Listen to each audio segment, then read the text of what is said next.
श्री राम समर्थ। संत हमें जगाते हैं। साक्षात विषय की अपेक्षा विषयासक्त मनुष्य की संगति बहुत बुरी होती है। यह जैसे संसार में वैसे ही परमार्थ में भी लागू होता है। संगति का असर सदा मन पर होता है। अतः अच्छे विचारों के आदमी की संगति करे। अच्छा बुरा स्वयं पहचाने। अपने स्वयं को सुधारने के बजाय हम संसार को सुधारने की कोशिश करते हैं। यही हमारी सबसे बड़ी भूल है। संसार में संत होंगे ऐसा अनेक लोगों को लगता ही नहीं। संतों को पहचानने के लिए हमारे भीतर भगवान के प्रति अल्प मात्रा में क्यों न हो प्रेम चाहिए। हम अपना ध्येय भूल गए थे, तब संतों ने हमें जगाया, सावधान किया।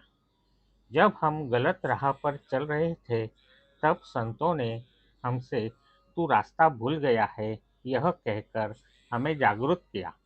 अतः जिधर हमारी पीठ थी उधर हमने मुंह किया और चलने लगे। ऐसा करने पर ही हम गंतव्य तक पहुंच पाएंगे। संत आनंद रूप हो जाने के बाद आराम से नहीं बैठते। वे जो लीलाएं करते हैं वे संसार के कल्याण के लिए होती है। ऐसे समय भी वे अपनी आनंद वृत्ति में ही होते हैं।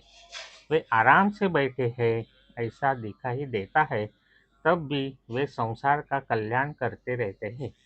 हम तड़प तड़प कर व्यर्थ शक्ति गंवाते हैं, उसकी अपेक्षा वे तो शांति से बैठकर जीवित रहते हैं। यह तो हमेशा अच्छा ही है। संत आनंद रूप हुए होते हैं, अतः उनके वचनों के अनुसार हम व्यवहार करें। लोगों को उपदेश करने का संतों का हेतु एक ही होता है। वह हेतु यह है कि जो मुझे ज्ञात हुआ है वह लोगों को ज्ञात हो और लोग सुखी बने। संत अपने स्वार्थ की दृष्टि से कुछ नहीं कहते, अतः उनका कहना असत्य होगा ऐसा हम कैसे कह सकते हैं। गृहस्थी दुखदायक है। यह जब हमें ज्ञात हुआ है तो हमें उसके लिए उपाय ढूंढना चाहिए। यह उपाय संतों ने जो ग्रंथ लिखे हैं उनमें मिलता है। उन ग्रंथों में जो कहा है वह हम करें। हम ग्रंथों में जो पढ़ते हैं उसे आचरण में नहीं लाएंगे तो उसका क्या उपयोग है। वाचन का मनन होना चाहिए।